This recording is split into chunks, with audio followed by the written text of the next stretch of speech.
Tagalog na. Ayusin yung video ha, para maganda sa Facebook, YouTube. So, para makita nila na ano, ebidensya to, ebidensya. Nakahimlay. Bakit naman yun nakahimlay? Patay na yata yun. Talog na. Okay. Faith resting. Sa English na lang, ano? Faith resting in God's power. Yun po ang ating paksa. Chapter 2. 1 Corinthians chapter 2, 1 to 5. 1 Corinthians chapter 2, 1 to 5. Kasi mahalaga po ito na maintindihan natin ang kahalagahan ng ating pananampalataya na ating pinapahayag sa bawat sa atin. Kaya ang paksa po natin, faith resting in God's power. Mga kapatid, nang ako'y pumariyan, ipinahayag ko sa inyo ang lihim na panukala ng Diyos. Ngunit hindi sa pamagitan ng malalim na pananalita o matataas na karunungan. Pinasya ko, wala akong ipangaral sa inyo kundi si Jesus Kristo na ipinako sa krus. Kaya mahina, takot at nanginginig ako humarap sa inyo. Sa pananalita at pangangaral ay hindi ko kayo inakit ng matatamis na pangungusap batay sa karunungan ng tao, kundi sa pamagitan ng patutuo ng Espiritu at ang kapangyarihan ng Diyos. Kaya, conclusion siya, ito. Kaya, hindi sa karunungan ng tao, kundi sa kapangyarihan ng Diyos, nababatay ang inyong pananalig kay Kristo. Okay? Pagdiinan natin yung verse 5. Kaya, hindi sa karunungan ng tao, kundi sa kapangyarihan ng Diyos, nababatay ang inyong pananalig kay Kristo. Okay? I will just ask you, church, yung bang pananampalataya natin, nakabatay ba talaga sa kapangyarihan ng Diyos? Yung bang ating pananampalataya kay Kristo, hallelujah, praise the Lord, amen, Lord Jesus, no? We love you, gano'n, no? Nababatay ba yan? Nananangan ba yan? Nagre-rest ba yan sa kapangyarihan ng Diyos? Kasi may mga pananampalataya po na kahit Kristiyano, akala mo yung nananampalataya, yung pala ay may pananampalataya siya, pero hindi nababatay ayon sa kapangyarihan ng Diyos. Ano? Ang kanyang pananampalataya ay hindi nagre-rest sa power ng Diyos, sa God's power, kundi nagre-rest sa iba. Halimbawa, ito sinabi, verse 5, kaya hindi sa karunungan ng tao. Ang ating pananampalataya, aminin natin sa hindi, minsan nababatay ng ayon sa karunungan ng tao. Halimbawa, ano ba yung mga karunungan ng tao? Una, pangangatwiran. Diba? Aminin natin sa hindi, minsan, mayroon tayong pananampalataya, pero we try to justify our faith. No? Hindi nyo ba alam na yung ating pag-justify, pangangatwiran natin sa ating pananampalataya, or we try to make so many excuses or alibi, yun lang po ay nagpapakita na ikaw ay nananangan ayon sa iyong karunungan bilang isang tao. Nakakalungkot po yan. At hindi po nakabatay doon sa kapangyarihan ng Diyos. At marami pong ganun yan. No? Hindi lang sa ating iglesia, pagdating sa mga ibang iglesia po, tanungin ko sila, alam ko yung Diyos. Ako nananampalataya nga ako kay Kristo eh. Lagi nga siya sa puso ko eh. Di ba? Ganon, di ba? Nakakatawa. Nilagay ko nga sa puso, kahit naglaba ako, nandito siya sa puso ko eh. See, nakabatay ayon sa katwiran ng tao. No? Lagi naman siya dito, Brad, sa puso ko, Brad. Hindi ko nga siya nakalimutan eh. Bago nga ako magbiyahe eh. Paano mo na ako? Nagpipray muna ako eh. Hindi siya, andito sa puso ko. Pero alam ko ba, na ang ganyang katwiran ay nababatay lang ang iyong pananampalataya na ayon sa katwiran o sa karunungan ng tao. Paano? Justification. Another one, minsan ang ating pananampalataya, binabatay natin ayon sa ating emosyon. Paano? Emosyon. Damdamin. Paano? Binabatay natin ang ating pananampalataya yan. Pag emotionally ka, high spirit ka, I feel the spirit, kapatid. Naramdaman ko, wala namang naramdaman. No? No? Ganun lang yun. Pero feeling niya, naramdaman daw niya. Ako naman, hindi ko naramdaman. Sabi agad, pakatwiran agad. Hindi, wala kasi yung spirito ng Diyos eh, sa akin lang eh. Di ba? Pareho naman tayo nagbili ko sa Panginoon. Di ba? See, we try to justify our faith, nagre-rest siya ayon doon sa ating emosyon, damdamin.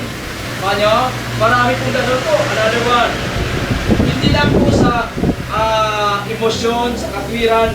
Minsan, binabatay natin ang ating pananampalataya ayon sa circumstances. Yan. Ano ba Tagalog ng circumstances? Pangyayari, tama ba? Ayon sa mga pangyayari. Kaganapan, di ba? Alam mo, kapatid, na-bless talaga ako kahapon. No, kunting prayer ko lang, dumating agad yung tugon ng prayer ko. Kaya ngayon, patuloy ako naglilingkod sa Panginoon. Ang habol lang pala para mayroon uling hiling sa Panginoon sa tugunin. See, we base our faith in circumstances. Nakakalungkot yun. Paano po yun pag hindi na mangyari yung binabase mo ayon sa circumstances, sa kaganapan? Ayaw ko na wala namang nangyari di ba? Maraming gano'n. Another one, ang ating pananampalataya ay binabatay natin ayon sa mga karanasan. Mga experiences. Karamihan po yan. Alam mo Brad, na-experience ko ng ganito. Kaya subukan mo Brad. Yan, gano'n. Kasi tinitingnan mo na ang pananampalataya mo ay ayon sa karanasan. Hindi ko naman sinasabi na masama yon, mali yon. Pero karamihan po ganun po ang nangyayari. Binabase natin sa ating mga karanasan. Pero kung Biblia ang ating tatanungin, sinabi ni Pablo, ang ating pananampalataya ay nababatay ayon sa kapangyarihan ng Diyos. Banyo? Sa madaling salita, sinasabihan ni Pablo ang iglesia sa Corinto, Church, may faith kayo. I don't question about your faith. I am proud of your faith. But be sure that your faith must rest in the power of God. Yan. Alam ni Pablo yung kapangyarihan ng Diyos. May alam si Pablo sa kapangyarihan ng Diyos. At mismo si Pablo na sumulat dito, ang kanyang pananampalataya ay nakabatay doon sa kapangyarihan ng Diyos. Halimbawa, ito yung palagay natin, ito yung sound system. Lahat ng sound system na to, ito yung faith. Ngayon, illustration pa, saan mo papatay ito? Sa likod ko. Yan. Halimbawa, patayan. Pagpatayan, yan. Yung gitara na lang, Pastor. Yan. Pagpatayan, wala kang marinig na boses, di ba? Opo. Ibig sabihin, itong sound system na to, nakalipindi lang siya sa kuryente para gumana siya. Tama nyo? Ngayon, pag ipagana po natin ito, yan, wala pa rin. Sira yung Ayan na, di ba? Ayan na. Gumana siya. Nakalipindi lang siya sa kuryente, sa power. Now, kung natin ilagay ang pananampalataya sa ganito, nyo? Halimbawa, kung ito po yung ating pananampalataya, okay? At ang ating pananampalataya, gumagana lang siya kapag siya nakabatay ayon doon sa kapangyarihan ng Diyos, yung kuryente, sa Meralco. Naintindihan niyo po? Sa madaling salita, ang punto ni Pablo, mayroong kapangyarihan ng Diyos. Kaya nating abutin yun. Kaya nating maranasan yun. Kaya nating mismo dali-dali natin yun. Kaya natin ilagay sa puso natin yung kapangyarihan ng Diyos. Yung kapangyarihan ng Diyos, hindi po yung inisip natin na parang transformer. Diba? Ano pa ba? Palabas ka na ng mga Green Lantern. Diba? Superman. Diba? Minsan gano'n ang ating inisip na mga kapangyarihan ng Diyos. Parang incredible. Diba? Yun ang inisip natin. Ano? Yun ang inisip natin ng kapangyarihan. Si Pablo, ibang inisip niya. Ang iniisip niya, ay kapangyarihan ng Diyos. Naranasan ko yun. Naintindihan ko yun. Dala-dala ko nga ngayon. Yun ang punto ni Pablo eh. Ako mismo naranasan ko yun. At nilagay ko sa puso ko yun. Naintindihan niyo po? At ang punto ni Pablo, kayo naman iglesia sa Corinto, dapat din kayo manangan doon sa kapangyarihan ng Diyos na yun. Ang malaking tanong ngayon, ano yung kapangyarihan ng Diyos na yun na ang tinutukoy ni Pablo na dapat doon sila manangan? Actually, ang punto nga ni Pablo sa Corinto rin, ako mismo ay apostol, ako mismo ay lingkod ng Diyos, huwag kayong manangan sana sa akin. Kung basahin natin yung talata, hindi mo na basahin ko para naintindihan natin. Sabi nito, kaya hindi sa karunungan ng tao, kundi sa kapangyarihan ng Diyos na babatay ang iyong pananalig kay Kristo. Sa madaling salita, ang punto ni Pablo dyan, ako mismo pastor, ako mismo missionary, apostol nyo, tao din ako, huwag kayong magalit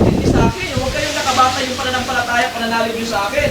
Dapat nakabatay doon sa kapangyarihan ng Diyos. Ibig sabihin, ang gusto palabasin ni Pablo, ako mismo wala akong kwenta. Pagdating sa pananampalataya ang usapan, wala din akong kwenta, tao lang din ako katulad sa inyo. Kaya yung pananampalataya nyo, dapat doon nakabatay sa power ng Diyos. Kasi ako din mismo si Pablo, ang aking pananampalataya ay nakabatay doon sa kapangyarihan ng Diyos. Intindihan niyo po? I challenge all of you, church. Mayroong kapangyarihan ng Diyos. Within our reach, kaya nating maabot. Pag ang opportunity na kalungkot, itong kapangyarihan ito hindi naranasan ng maraming Kristiyano. Iilan lang ang nakaranas at nakaunawa at nakasumpong ito. Ano itong kapangyarihan na ito? Na kung saan pwedeng maganap, pwedeng maranasan, pwedeng masumpungan ng mga anak ng Diyos na gusto talagang maglingkod sa Panginoong Diyos. Tanungin natin si Pablo ngayon. Pablo, ano ba yung kapangyarihan ng Diyos na sinasabi mo na doon kami mag-rest, doon kami manangan? Punta tayo sa Romans chapter 1. Talo tayo sa Romans. Chapter 1, verse 16. Pinaliwanag ni Pablo ang kapangyarihan nito. Chapter 1, verse 16. Ito sinabi ni Pablo. Hindi ko ikinahihiya. Yan. Chapter 1, verse 16 ng Romans. Hindi ko ikinahihiya ang mabuting balita. Bakit daw? Tungkol kay Kristo. Sapagkat ito ang kapangyarihan ng Diyos. Yan. Ulitin ko ha. Hindi ko ikinahihiya ang mabuting balita tungkol kay Kristo. Sapagkat ito ang kapangyarihan ng Diyos. Sa madaling salita, ang gusto palabasin ni Pablo, mayroong kapangyarihan ng Diyos. Ang kapangyarihan pala ng Diyos na sinasabi ni Pablo ay yung, ano yan sinabi dyan? Word of God, ang mabuting balita, the gospel. Yung pala ay kapangyarihan ng Diyos na siya namang nasumpungan ni Pablo, naunawaan ni Pablo, dala-dala ni Pablo, pinananampalataya ni Pablo, at isinabuhay ni Pablo yung kapangyarihan ng Diyos. Tama nga. Nung isinabuhay niya, naranasan niya nga yung sinasabi ng salita ng Diyos. Kasi ito mismo pala ay ang nagbibigay sa atin ng kapangyarihan ng Diyos. Ibig sabihin, ito mismo ay ang kapangyarihan ng Diyos na kayang masumpungan ng tao. Itong Word of God. Kaya ano sabi ni Pablo sa 1 Corinthians chapter 2? Balik tayo, sabi niya, kaya hindi sa karunungan ng tao, kundi sa kapangyarihan ng Diyos, nababatay ang inyong pananalig kay Kristo. May Kristo, tama, may Kristo. Pero kailangan yung pananalig ko, yung paniniwala ko kay Kristo, hindi nababatay ayon sa kuro-kuro, ayon sa hanga-hanga, ayon sa sabi-sabi ng pastor. Kahit ako mismo, huwag niyong ibatay ang iyong pananampalataya ayon sa akin, kundi ang iyong pananampalataya kay Kristo na ating Diyos at tagapagligtas, dapat nakabatay siya sa salita ng Panginoong Diyos na siyang kapangyarihan ng Diyos. Intindihan niyo po? Maraming mga Kristiyano po na may pananampalataya kay Kristo. I don't question that. Tutuwa ko doon. But nakakalungkot lang, hindi nakabatay ang kanyang pananampalataya dito sa kapangyarihan ng Diyos. Kaya ano nangyayari? Instead na magre-rima ang kapangyarihan ng Diyos sa kanyang buhay, hindi nagre-rima eh. Hindi nasusumpungan eh. Bakit? Because wala kasi sa kanya ang kapangyarihan ng Diyos, ang siyang salita ng Panginoon. Ito po, wala kasi sa kanya eh. No? Hinahanap-hanap natin yun. Lord, gusto namin masumpungan ang kapangyarihan mo. Basahin mo sa Old Testament, sa New Testament. Tingnan mo yung mga anak ng Diyos. Nasumpungan nila ang kapangyarihan ng Diyos. Bakit? Ito kasi mismo ang kapangyarihan ng Diyos. Nung itinalima nila ito, pinamuha nila ito, ginawa nila ang sinasabi ng salita ng Diyos, encounter extraordinary power. Maliban pa nito na nakasulat na siyang tinawag ni Pablo kapangyarihan ng Diyos. Kumain po. Yan lang po. Yan po ang pinag-usapan ko. Kaya I challenge all of you. Sana po mga kapatid, huwag po nating ilayo ang salita ng Panginoong Diyos. I always bring you back to the Word of God. Ganon din si Brother Mark, no? Pag siya nag-preach, dinadala tayo sa salita ng Panginoong Diyos. Wala kasi ibang paraan eh. No? Kahit magpag-cute ako sa inyo dito, ang pagwapo ako sa inyo dito sa harapan nyo, bula-bulahin ko kayo, walang mangyayari sa inyo. Hindi nyo maranasan yung kapangyarihan ng Diyos kapag hindi ko kayo ibalik dito sa salita ng Panginoong Diyos. Andito lahat. Okay, gusto nyo talaga maranasan ang kapangyarihan ng Diyos? Lahat andito na yung blueprint. Makita mo. Di ba nakakita na kayo ng building na tayo? Makita yung blueprint, di ba? Halimbawa, sa atin yan, blueprint yan. Kita nyo na agad, no? Yung building na yan, yung church na yan, yan ang gusto natin mangyayari sa atin. See? Picture nyo na agad. Ang Biblia, kung basahin nyo, ganun din po ang Biblia. Pinipicture na ng Biblia, nilarawan ng Biblia, kung anong klaseng tao ang dapat na-disenyo ng Diyos sa isang tao, sa isang pamilya. Andito lahat yon. Kasi ito mismo ang kapangyarihan ng Diyos. Ang gawin lang natin, tumalima lang tayo. Kaya anong sabi ni Pablo sa Romans chapter 1 verse 16, hindi ko ikinahihiya. Imagine, hindi ko ikinahihiya ang mabuting balita tungkol kay Kristo. See? Kasi siya mismo naniwala siya na ito yung kapangyarihan ng Diyos, kaya hindi niya ikinahihiya. Tayo, nahihiya tayo eh. Ano? Minsan tago-tago pa yung Bible sa pinakasulong ng kuhan. Bag natin, tama ba? No? Tapos nilabas tayo yung cellphone. No? Tapos nakapunan tayo ang cellphone, pero yung kuhan. Ngayon, uso na ngayon. No? Cellphone na lang, cellphone. Yan na, no? Wala na, doon na sa kuhan eh. Cellphone na yung Bible, di ba? Yan. Pero I challenge all of you kapatid, no? May pananampalataya tayo. No? Si Pablo may pananampalataya. Ang maganda kay Pablo, nanangan siya doon sa kapangyarihan ng Diyos yung ibang ito. Kaya hindi niya ikinahihiya. No? Yung din po ang hamon sa inyo po. Yung din po yung hamon sa akin. Walang ibang paraan para maranasan natin ang kapangyarihan ng Diyos. Masumpungan natin. Araw-araw madama natin yung kapangyarihan niya. Ito, andito sa salita niya. Kaya ang tanong, magtapos-tapos ng tanong, kumusta na po ang Biblia sa bahay mo? Yan. Kumusta na po? Malinis. Yung tanong. Punas-punas Kumusta lang. po? No? Bago pa rin. Kung ano ba yan? Nasisira ba yan dahil sa kahuguglat nyo? Bago pa din. Bago pa? Oy, bago pa rin talaga. Ano? Ayaw pa luma eh. Kasi makilala mo ang Bible na ginagamit, nasisira siya eh, napupunit sa katagalan eh. Pero kung ang Bible mo, 2 years na, 5 years na, medyo maganda pa rin, matibay pa rin. Iniingatan na, no? Iniingatan na. Kaya I challenge the church. Ang kapangyarihan ng Diyos malapit sa atin. Within our reach, kaya nating maabot. Kaya nating maranasan. Andyan lang sa tabi-tabi ng bahay nyo. Buksan nyo na lang yan. Basahin nyo lang yan. One day, you will experience the power of God. Amen po ba? Okay, tayo po yung mag-pray. Kailangan mo Diyos, maraming po salamat sa iyong banal na salita. Purihin po kayo, Panginoon, na muli, pinalalahanan mo kami na ang iyong banal na salita ay siyang kapangyarihan mo.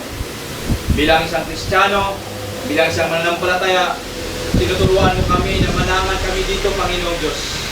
Nawa, sa aming pagiging Kristiyano ay bigyan namin ng puwang, bigyan namin ng oras, bigyan namin ng pagkakataon, bigyan namin ng panahon, pagpupulan namin ng oras ang mga salita mo, Panginoon. Tulungan niyo po kami, Ama, kasi naniwala kami, our spirit is willing, but our body is weak, Panginoon. Gusto namin mapagtagumpayan, malagpasan, makayanan, at ma-overcome ang kahinaan ng aming lupang katawan para masunod ang kalooban na iyong Espiritu na maglingkod sa iyo, Panginoong Diyos. Pagpalain niyo po ang bawat isa. In Jesus' name we pray. Amen.